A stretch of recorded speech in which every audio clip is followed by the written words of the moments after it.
하는 이유가 뭐냐면은 나는 솔직히 말해서 내 유튜브 영상은 사실 친구들만 진짜 딱 보는 줄 알았어. 그냥 편하게 찍었단 말이지.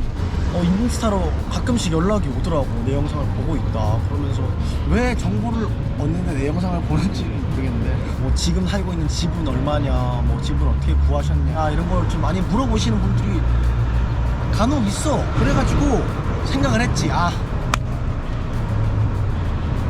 이건 컨텐츠다.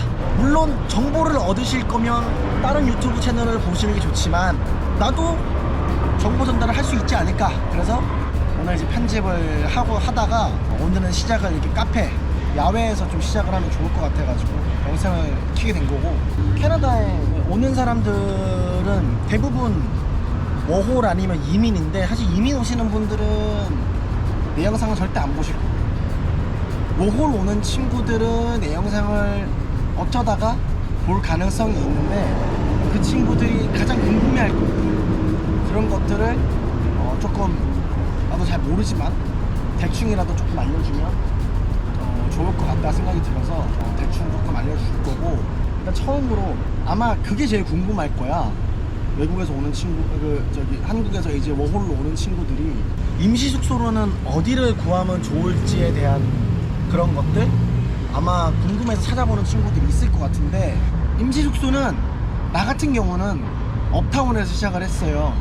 왜냐면 업타운이 한인타운이기도 하고, 그래서 뭔가 좀 정보를 얻을 수 있지 않을까 라는 점도 있고, 가격도 싸고, 그래서 업타운에서 시작을 했는데 나는 괜찮은 것 같아. 업타운 시작도. 왜냐면 내가 지금 다운타운 살고 있는데 다운타운에 살게 되면 업타운을 갈 일이 없어, 솔직히 말해서. 그래서 그냥 업타운부터 쭉 훑고 내려오면서 동네의 특징을 파악하고 내가 살고 싶은 동네를 결정하는 게 괜찮은 방법인 것 같아.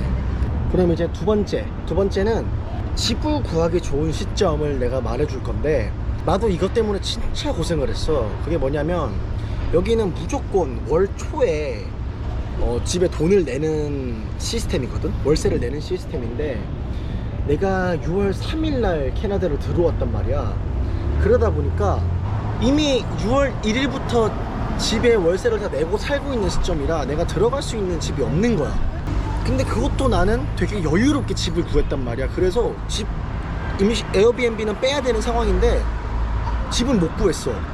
그래가지고 너무 급하게 나는 한국 민박집도 알아보고 언제 캐나다에 들어오는 게 제일 좋냐면 전달에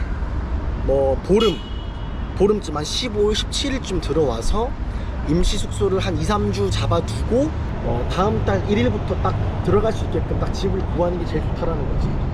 그리고 이제 집을 구하려면은 사이트들이 여러 가지가 있는데, 일단은 한국에서부터 갤럭시는 내가 잘 모르겠지만 아이폰 같은 경우는 계정이란다, 핸드폰 시스템 설정 자체를 캐나다로 할 수가 있거든. 그래서 캐나다로 바꿔버려. 그러면 페이스북을 들어가면 마켓플레이스라고 밑에 뜨는데, 그 마켓플레이스를 통해서 집을 알아보는 게 가장 연락이 잘 오는 것 같더라고, 나한테는. 그래서 페이스북 마켓플레이스 추천.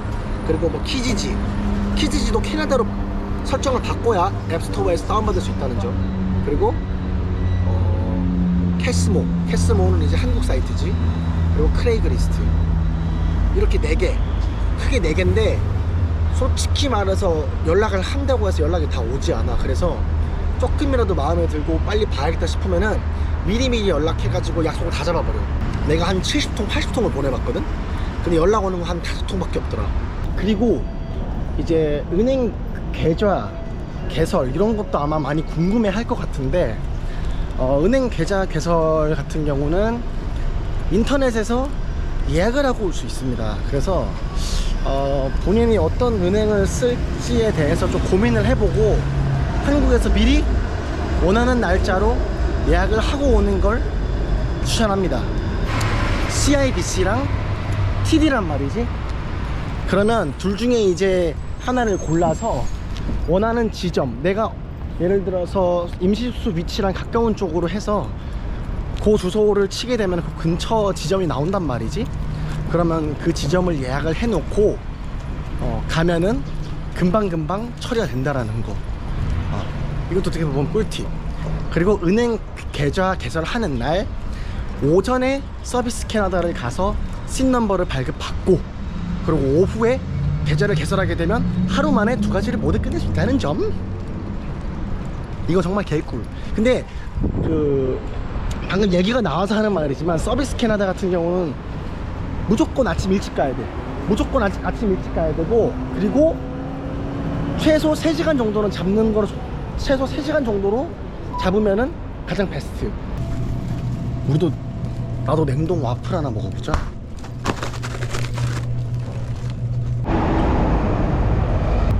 그리고 이것도 진짜 내가 생각했을 때 개꿀팁인 거. 대한민국에서는 역세권이 가장 비싸기도 하고 좋은 집의 조건 중에 하나에 들어가잖아. 근데 여기는 역세권이 안 좋아. 왜냐면 특히 다운타운이 더 심하긴 하지만 역세권은 노숙자들이 너무 많아서 솔직히 내가 생각했을 때 역세권은 진짜 지리적으로 안 좋은 것 같아.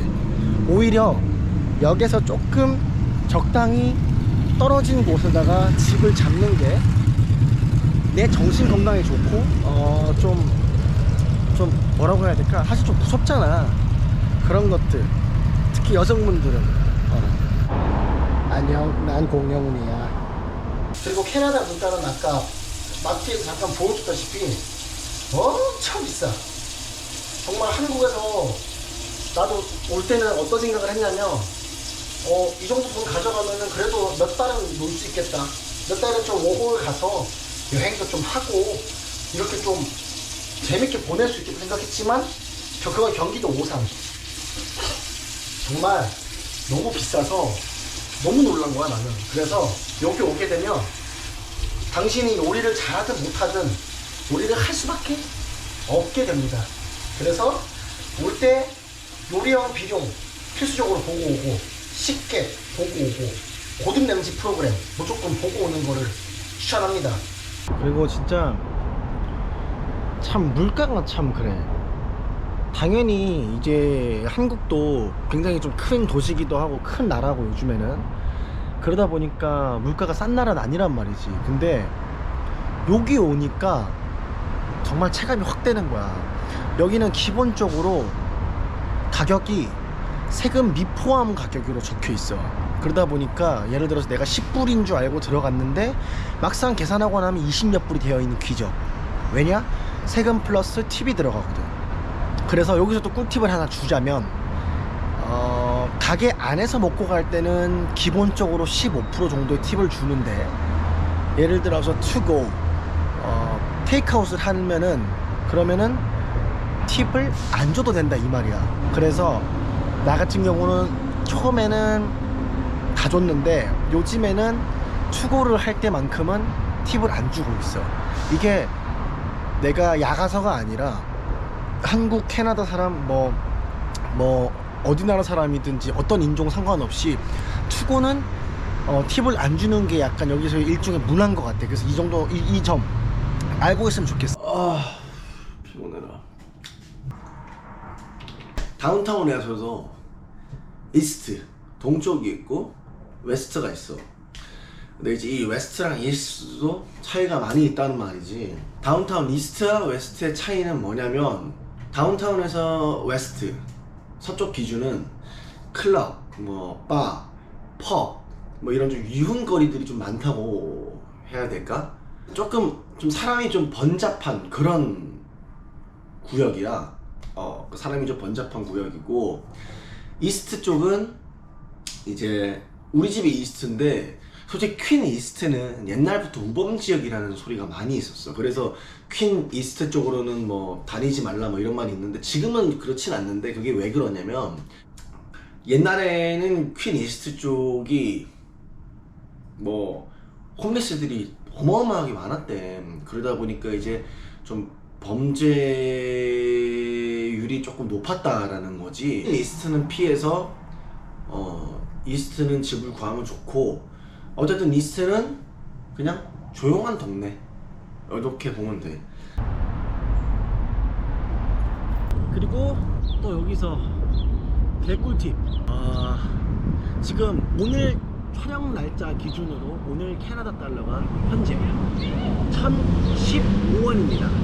뭐 아마 은행 가가지고 아무리 우대를 많이 받아도 한 1020원, 30원대 아마 사셔야 될 텐데 거기서 소액만, 그러니까 여기 첫날 와가지고 뭐 프레스토, 그러니까 교통카드라든지 뭐 요런 거 충전할 정도만 가져오시고 캐나다 넘어와서 현지에서 캐스모라는 그 한국인들 커뮤니티를 통해서 달러를 교환하시면 은행보다는 훨씬 싸게 교환을 할 수 있습니다. 예를 들어서 뭐 현재는 보니까 1000원에 1달러 뭐 이런 식으로 되던데, 어쨌든 그래도 은행보다 훨씬 싸게 할 수 있으니까 그렇게 직거래로 서로 만나가지고 돈 보내주고 돈 그 자리에서 받고 뭐 이런 식으로 하는 게 이득입니다. 물론 그렇게 하려면 은행 계좌가 있어야 되겠죠. 왜냐면은 나는 그분한테 한국 돈으로 보내주면 되는 거고, 그 계좌로 그 사람은 캐나다 달러를 내 캐나다 계좌로 보내주는 거니까 은행을, 그래서 여기서 중요한 게 뭐냐면은 오자마자 바로 계좌 개설을 하는 게 좋다라는 거지. 나는 그렇게 했어. 나는 오자마자 바로 계좌 개설해버렸어. 계좌를 나는 비행기 도착하는 날짜로 나는 은행 예약을 해놓고 바로 갔기 때문에. 어쨌든 뭐 그렇게 하면은 좀 많이 싸게 할 수 있다라는 거. 그리고 또 하나의 꿀팁을 하나 알려주자면은 인스타그램 페이지에 CBM 프레스 토론토라는 인스타 페이지가 있는데, 이게 이제 밴쿠버, 토론토, 캘거리 이렇게 좀 이렇게 한인들이 많은 그런 지역의 뉴스들을 많이 올려준단 말이야. 그리고 뭐 콘서트, 뭐 페스티벌, 그리고 뭐 실제로 뭐 일어났던 위험한 사건들, 이런 것들 많이 알려주기 때문에, 심지어 맛집도 알려줘. 그래서 여기를 꼭 팔로우를 해놓고 여기서 정보를 얻는 것도 존나 중요해. 갑자기 비가 오냐? 비가 와도 다들 우산을 잘 안 써가지고 뭘 말해주려고 하냐면은 그 교통카드를 사야 될 거 아니야. 교통카드는 프레스토 카드라고 하는데, 그거는 그 지하철역 기계에서 구매를 할 수 있습니다. 그리고 충전은 기계에서 해도 되는데 제 관련 영상에 보시면은 저는 충전이 안 돼가지고 그 옆에 샤퍼스라는 그 약간 잡화점? 뭐라고 해야 돼? 조합마트? 하여튼 마트 같은 게 있는데 거기서 충전을 하면 됩니다. 아니면 그 프레스토라는 어플로 또 충전을 온라인으로도 할 수 있다고 하더라고. 나는 안 해봤는데 그렇게 충전해서 쓰는 사람도 많다고 하니 프레스토 카드는 지하철역에서 구매를 하고, 그리고 이제 온라인 어플 또는 지하철에 있는 기계 또는 쇼퍼스에서 충전하기, 요 정도만 알면은 좋을 것 같습니다. 자, 그리고 이제 마지막으로 스트릿카에 대해서 좀 알려드릴 건데, 스트릿카가 뭐냐? 트램이라고 생각하면 됩니다. 트램이라고 생각하면 되고, 사실 이거를 탈 일이 거의 없을 줄 알았는데 캐나다에 오니 이 스트릿카의 활용도가 어마어마하게 높습니다. 그래서 스트릿카를 이용하는 걸 추천하고, 근데 이게 큰 단점이 하나가 있어요. 시간이 너무 지맘대로라서 약속 시간을 조금 널널하게 생각을 하고 나가야지 늦지 않고 갈 수 있어요.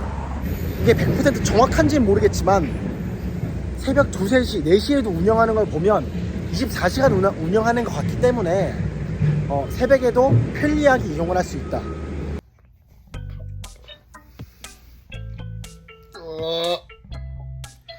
캐나다 정보 영상 꿀팁 영상 이렇게 한번 찍어봤고요. 더 이상 뭐가 생각이 나지 않아. 그리고 영상이 너무 길어질 것 같아가지고 여기서 마무리를 하고, 뭔가 좀 궁금한 것들이 더 있다 하면은 제가 알아봐 줄 수 있으니까 댓글에다가 많이 남겨주세요. 많이 남겨주면 알아봐 줄게요. 이거 오늘 마무리 영상 찍고 있는데 한국이 지금 난리가 났던데 서울 쪽은 다들 별일 없으면 좋겠습니다. 그런 영상 마무리하겠습니다.